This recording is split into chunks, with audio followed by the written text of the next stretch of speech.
start, Myanmar's ruling junta seems determined to spin a complicated legal web around to ensure that the popular leader is not able to participate in politics for a long time to come.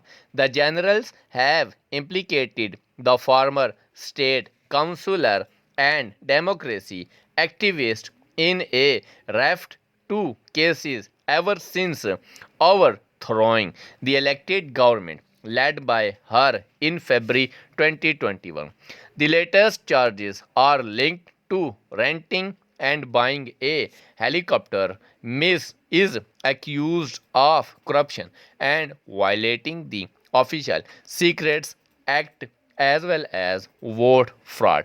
The generals have also convicted her for illegally importing walkie talkies and violating COVID rules.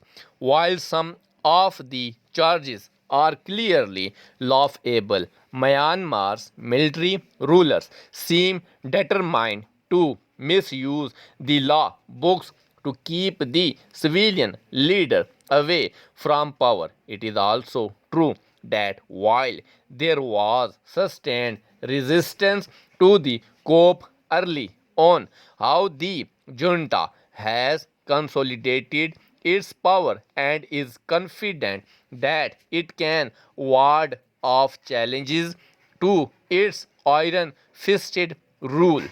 While Miss led a hybrid regime in which the generals maintained the upper hand, it at least presented a semblance of democratic rule. However, wary of the civilians' growing power, the generals decided to strike, citing irregularities in the 2020 elections, which were due to bring Miss NLD back to power. Observers, meanwhile, said the polls were mostly fair.